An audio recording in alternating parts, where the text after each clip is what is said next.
देखो यहाँ पर अब हमारा आज का टॉपिक क्या है, डाउट मैंने आपके लिए आज का टॉपिक देखो क्या है, trigonometry ratios of some specific angle. आपने कल ट्रिग्नोमेट्री रेशियोज पढ़ी थी, sine cos tan sec cosec और कॉट। उनके ना अब हम क्या पढ़ने जा रहे हैं, कुछ एंगल्स पे उनकी वैल्यूज क्या होती है। ठीक है, तो 0 डिग्री 30 डिग्री 45 डिग्री 60 डिग्री और 90 डिग्री पे जितने भी ट्रिग्नोमेट्री रेशियो है उनकी वैल्यू क्या होती है, पहले हम लोग ये जान लें। ठीक है, फिर उससे रिलेटेड कुछ क्या करने जा रहे हैं हम लोग, क्वेश्चंस करने जा रहे हैं। ठीक है, देखो यहाँ पर सामने देखो, जब आपका जो थीटा यानी कि एंगल ए बोल लो या थीटा बोल लो या बी बोल लो, कुछ भी बोल लो, तो मैंने यहाँ थीटा या एंगल ए ले लिया।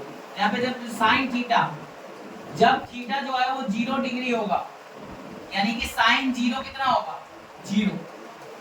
साइन 30 डिग्री की वैल्यू कितनी होती है, 1/2। साइन थीटा की जगह अगर 45 लगाए हैं, साइन 45 डिग्री पे क्या होता है वैल्यू, 1/√2। साइन 60 डिग्री पे क्या होती है वैल्यू, √3/2। और साइन 90 डिग्री पे क्या होता है वैल्यू, क्या होती है 1। अच्छा, थीटा को अगर आप 0 डिग्री लो कॉस के लिए, तो कॉस 0 डिग्री कितना होता है, 1 होता है। कॉस 30 डिग्री क्या होता है हमारा, √3/2। कॉस 45 डिग्री क्या होता है हमारा, 1/√2। कॉस 60 डिग्री क्या होता है, 1/2। और cos 90 डिग्री क्या होता है, 0। tan थीटा यानी थीटा अगर 0 हो जाए, यानी tan 0 डिग्री हमारा होता है 0। tan 30 डिग्री होता है हमारा 1/√3। tan 45 डिग्री होता है 1। अच्छा, एक बार मैं आपको लिख के बताता हूँ, tan 45 डिग्री मतलब ऐसे, tan 45 डिग्री, tan 45 डिग्री की वैल्यू बात करूँ तो उसका आंसर क्या होता है, 1 होता है। ध्यान रखना है इसका मतलब, जब थीटा आपका 45 डिग्री होगा tan के लिए, तो आपकी वैल्यू कितनी होगी, 1 होगी। ये बात क्लियर है कि नहीं क्लियर है? तो ये पूरी टेबल देखो, हर ट्रिग्नोमेट्री रेशियोज का क्या बताता है, वैल्यू बताता है। मैं सबका रीड नहीं कर सकता, मैंने आपको बता दिया। अच्छा, मेरे दिमाग में एक छोटा सा आइडिया मैं आपको बता दे रहा हूं। पहले ना साइन का याद करो, 0 1/2 1/√2 √3/2 और 1। अब देखो cos का ज्यादा कुछ मेहनत नहीं करना, यहां से उल्टा लिखना चालू कर दो। तो 90 पे लिखा हो, 0 पे लिखो 1 1 √3/2 √3/2 1/√2 1/2 1/2 1/2 0 0। अच्छा, एक चीज देखो, एक पैटर्न बोल रहा हूं। देखो यहाँ पर साइन थीटा में थीटा की वैल्यू 0 से 90 यानी कि बड़ी है। 0 से जब 90 हुई है, डिग्री की वैल्यू जब बड़ी है, एंगल जब बड़ा है, तो यहाँ देखो 0 से 1 की तरफ गया है। मतलब साइन थीटा की वैल्यू में यानी थीटा की वैल्यू बढ़ाने पर वैल्यूज क्या होती है, बढ़ती हैं। ट्रू फॉल्स में क्वेश्चन पूछा हुआ है एक्सरसाइज में। लेकिन कॉस में देखो, 0 से 90 में बढ़ाने पर डिग्री मतलब थीटा की वैल्यू बढ़ाने पर जो वैल्यू है वो घट रही है, 1 से देखो 0 हो गई। ये पैटर्न फॉलो करना, समझ आई बात है? ऐसा ट्रू फॉल्स पूछा हुआ है। ठीक है, tan थीटा को देखो, आप tan थीटा को कहोगे कैसे लिख सकते हैं, देखो मैंने बताया ना 0 से 1, तो ये उल्टा हो गया, यहां से इधर है ना, ये नहीं देखो 1 √3/2 1/√2 1/2 0। कहोगे ये कैसे लिखा है, sin थीटा का वो क्या होता है, p/, और tan थीटा क्या होता है, p/b होता है, यानी कि sin थीटा अपॉन में cos थीटा। 0/1 क्या होता है, 0। 1/2 डिवाइडेड बाय √3/2 क्या आएगा आंसर, देखो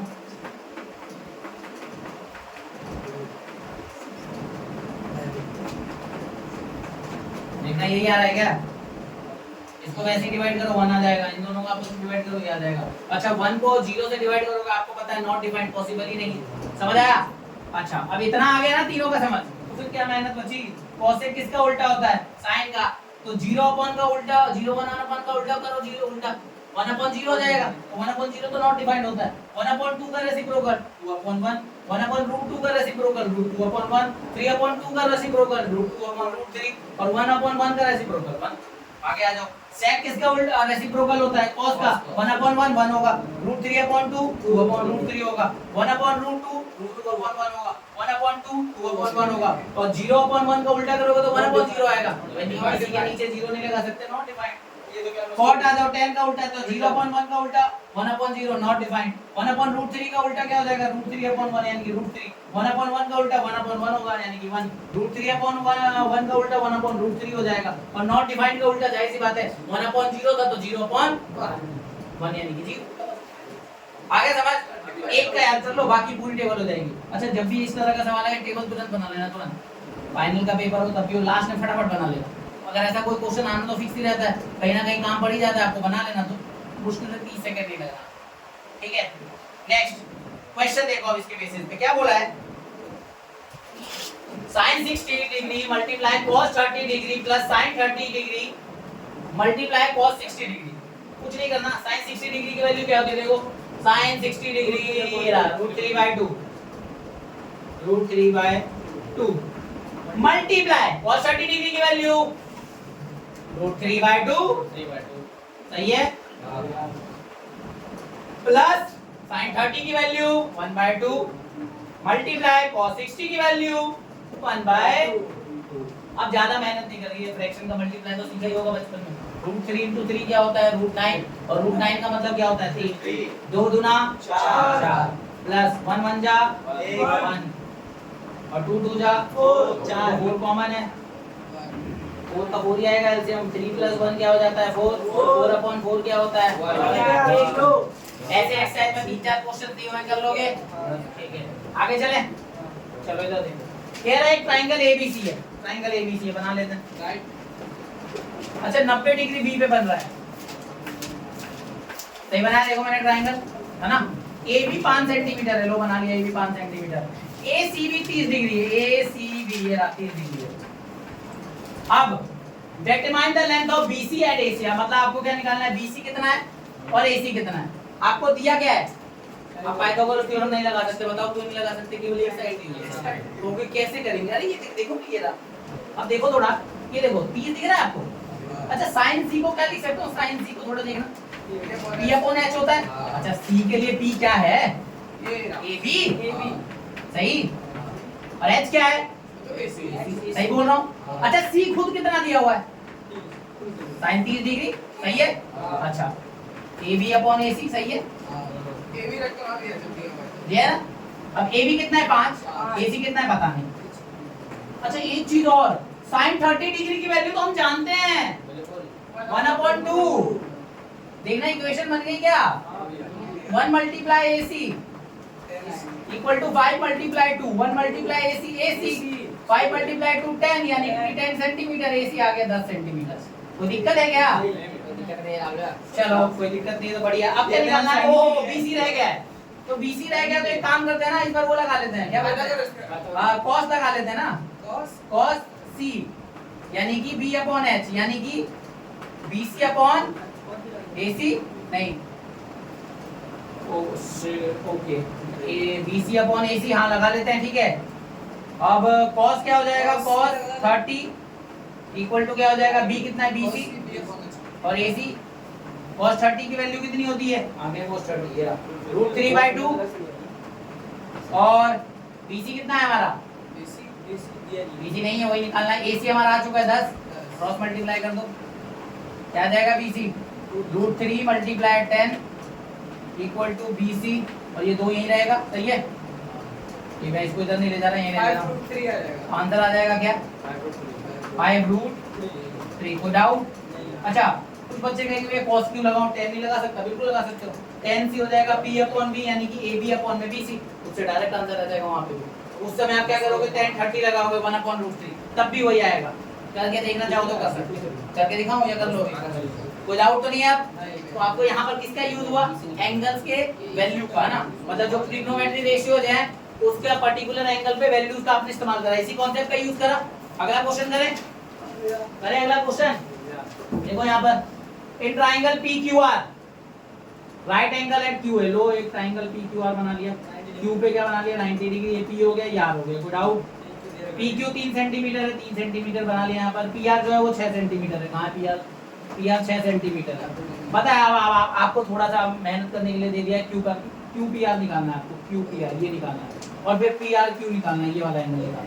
पहले QPR निकालते हैं। अच्छा एक बात बताओ, ध्यान से देखो, यहाँ एंगल P के हिसाब से या फिर R के हिसाब से ले लेते हैं, एंगल R के हिसाब से, for angle R, angle R के हिसाब से साइन R क्या होगा, P/H, यानी कि P क्या है मेरा अभी इस केस में, R के हिसाब से P क्या है हमारा PQ, अपॉन में H कितना है PR, सही है।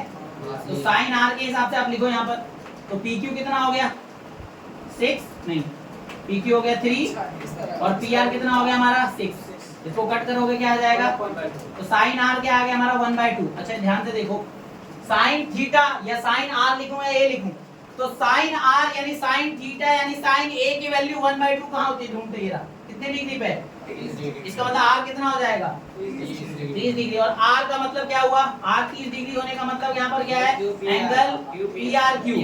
एंगल पी आर क्यू मेरा क्या हो जाएगा, बताओ मेरे को, 30 डिग्री। तो हमने निकाल लिया, क्यू पी आर निकाले। अच्छा देखो P के हिसाब से, तो फॉर एंगल P के हिसाब से cos P क्या होगा, B अपॉन H। B हमारा अभी क्या होगा यहाँ पर PQ अपॉन में PR। सही है। तो cos P को आप यहाँ पे पुट करो, PQ कितना है 3, PR कितना है 6, कट कितना है 1/2। अच्छा एक बात बताओ, cos P यानी 1/2 कब होता है, cos थीटा 1/2 कब होता है 60 डिग्री पे, यानी एंगल P कितना हो जाएगा 60 डिग्री। और एंगल P के 60 डिग्री होने का मतलब क्या है कि एंगल QPR भी क्या हो जाएगा मेरा 60 डिग्री। आया समझ। अगले क्वेश्चन की तरफ जो है प्रस्थान करें, चलो प्रस्थान कर देते हैं आगे। कह रहा है कि अगर साइन A माइनस बी, देखो साइन थीटा है लेकिन यहाँ पर थीटा बना है क्या अभी A माइनस बी है, उसकी वैल्यू 1/2 है। देखो साइन थीटा होता है या A होता है या B होता है, लेकिन यहाँ पर ना डिफरेंस आ गया है, लेकिन है तो साइन थीटा ही। तो साइन थीटा इक्वल टू 1/2 दिया, लिख लेते हैं जो दिया। तो साइन A माइनस बी हमें क्या दिया है 1/2, और cos A प्लस बी क्या दिया हुआ है हमें 1/2 दिया। अच्छा एक बात बताओ, साइन थीटा 1/2 कब होता है, साइन थीटा 1/2 कब होता है 30 डिग्री में। इसका मतलब A माइनस बी की वैल्यू मेरी क्या है 30। कौन कौन एग्री कर रहा है इस बात से, चलो वेरी गुड। cos थीटा 1/2 कब होता है, थोड़ा देखना 60 डिग्री में होता है ना, चेक करो टेबल में। cos थीटा है, थीटा हमारा यही काम कर रहा है, तो cos थीटा यानी ये वाला वैल्यू, मतलब cos पहले cos ये cos थीटा 1/2 कब होता है 60 डिग्री पे। इसका मतलब थीटा मेरा A प्लस बी है, तो A प्लस बी की वैल्यू क्या हो जाएगी यहाँ पर 60 डिग्री। अच्छा आपको याद है linear equation, pair of linear equation in two variable, ये रही इक्वेशन नंबर 1, ये रही इक्वेशन नंबर 2। अब बताओ एलिमिनेशन लगाऊं कि सब्स्टिट्यूशन लगाऊं, ठीक है। अब एक काम करते हैं, add equation 1 and 2, equation 1 and 2। अच्छा ऐड क्यों करा, दोनों ऑलमोस्ट सेम है और इनको ऐड, ये दोनों b की वैल्यू सेम है, मल्टीप्लाई वगैरह तो करना नहीं पड़ेगा, तो लेकिन कर देते हैं a minus b equal to 30 और a plus b equal to 60। दोनों को ऐड कर दो, ये इक्वेशन 1 है हमारी, ये इक्वेशन 2 है, ये 90 हो जाएगा। b और माइनस b ऐड ना हो ही सकते तो कैंसिल हो जाएंगे, a और a क्या हो जाएगा 2a, a इक्वल टू क्या हो जाएगा 90/2 यानी कि 45 डिग्री। एंगल A तो हमारा आ गया कितना 45 डिग्री आ गया। अगर एंगल A आ गया तो किसी भी में A की वैल्यू पुट कर दो, पुट वैल्यू ऑफ A, इसमें पुट कर 1 की 2 में बोलो A इन इक्वेशन 1, A क्या है हमारा, मतलब इक्वेशन 1 क्या है हमारा, A minus B equal to 30, A हमारा 45 माइनस B इक्वल टू 30 हो गया।